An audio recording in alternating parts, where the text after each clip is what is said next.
繼續2026年 ACCE 傑出華裔創業家得獎者嘅專訪系列。喺今屆嘅9個獎項當中咧，奪得傑出青年創業家獎嘅係華裔社區都唔會陌生嘅品牌啦，就係龍島麵包西餅專門店嘅于基石阿 Stone。咁點解第二代嘅家庭成員願意接手超過30年歷史嘅香港傳統麵包店呢？阿 Stone 又點樣注入新嘅元素，令到麵包店從3間發展到而家7間，而且盈利咧係翻倍呢？今日好高興咧，就請到今屆華裔創業家選舉嘅傑出青年創業家獎得主于基石同我哋傾下偈㗎。係啊，歡迎你阿 Stone，你好，亦都恭喜晒你先。多謝多謝，OK，好榮幸。係唔該晒。嗱，同你講講啊，你落到呢個青年創業家獎，可唔可以透露下你今年其實幾多歲咧？我今年31歲。31歲，哦，好好 OK。咁你31歲，你接手咗即係呢個家庭即係家族嘅即係麵包店幾耐？同埋即係我哋成日都問呢個問題，點解你會願意接手即係呢個家族嘅生意？因為好多人都未必願意接手嘅喎。我就大約接手5至6年到啦。係。咁就由細到大咧，都喺個麵包鋪嗰度長大嘅。係 OK。咁啊，跟師傅啊學嘢啊。係。咁啊，對都呢個烘焙呢樣嘢咧，非常之有興趣。哦 OK，咁所以就願意即係其實唔單止5年前，其實一路都有跟開嗰個生意㗎啦，咪只不過即係直接接手就即係5年到啦，係咪啊？5年到。咁其實如果計翻5年到嗰時，其實啱啱係即係 Covid 嚟嘅喎。咁你接手嘅時候，即係你點樣可以即係有啲咩新嘅元素啊？點樣可以帶領呢個麵包店可以有新嘅發展呢？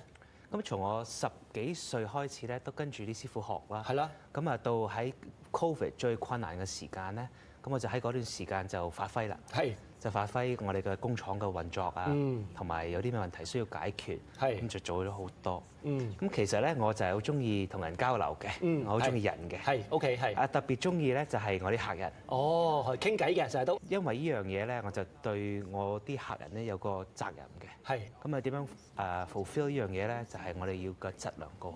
質量高係 OK。住。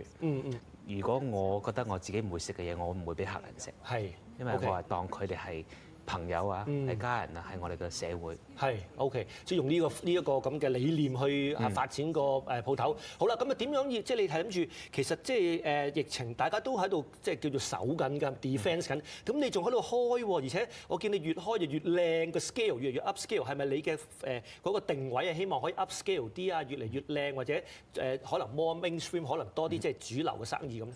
係啊，咁啊，當我品質好有基礎咧，就好多地方可以發展。係。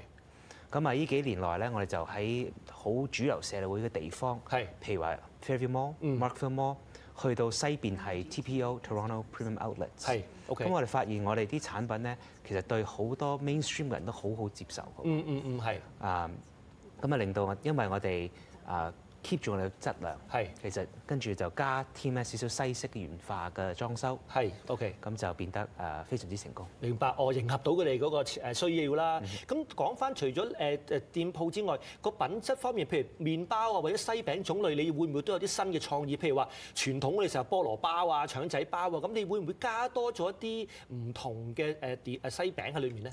係，咁啊，我好多時會去亞洲啊。譬如係日本或者韓國咧，都係吸收到佢哋嘅做麵包嗰個文化有啲唔同，啲款式有啲唔同，咁都會吸收喺我哋嗰邊加添嘅。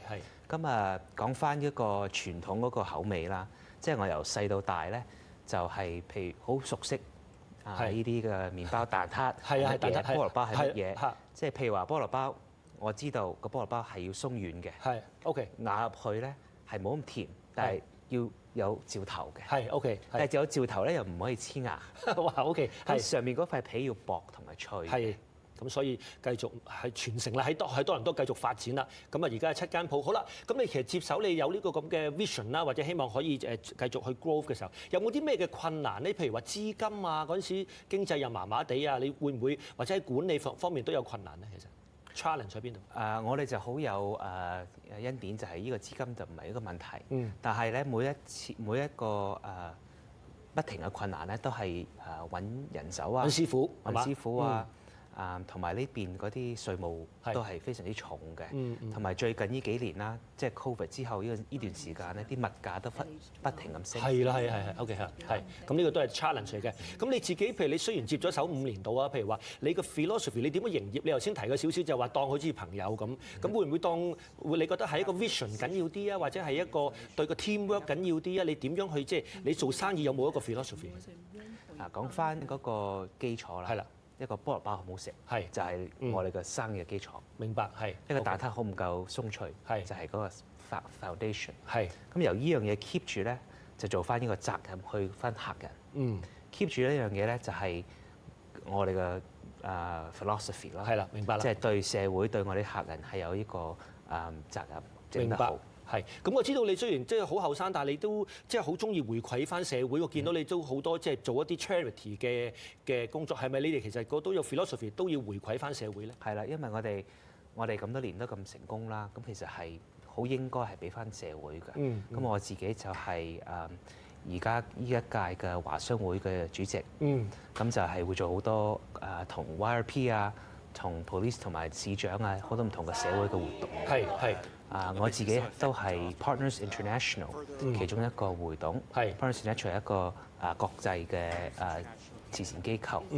咁就係幫到唔同嘅國家好多地方嘅人。係特別有啲貧窮嘅兒童啊，咁係咪啊？貧窮嘅兒童啊，尤其是喺緬甸。緬甸係咁啊，非常之有意思。我哋成日話取諸社會，用諸社會啦，即係都係要幫翻社會嘅。咁好啦，未來啦，咁而家都仲係好後生啊。你而家有7間鋪，未來你會點樣發展咧？會唔會甚至衝出即係唔係淨係多倫多啦，甚至係加拿大，甚至國際化呢個生意？你有啲咩嘅 vision 咧？我希望咧就即係攞我呢個 philosophy，個 philosophy 就係嗰樣嘢一定要好食嘅。去到唔同嘅國家都可以嘅。OK。譬如話，我哋而家睇緊可唔可以喺美國開？可唔可以喺好似越南開？咁將來就其實個發展係可以空間係好大嘅。好，咁希望你嘅鋪頭越開越多，希望喺其他地方都能夠食到你哋嘅菠蘿包，好嘛？飲到你嘅奶茶。OK， 唔該晒，阿東，亦都再次恭喜你啊。OK， 唔該晒。咁剛才咧接受我哋專訪嘅咧係今屆華裔創業家選舉嘅傑出青年創業家得主于基石阿東嘅，咁同我哋咧分享佢哋嘅營商經營之道。我哋而家先休息一陣啦，稍後仲有其他環節嘅，轉頭見。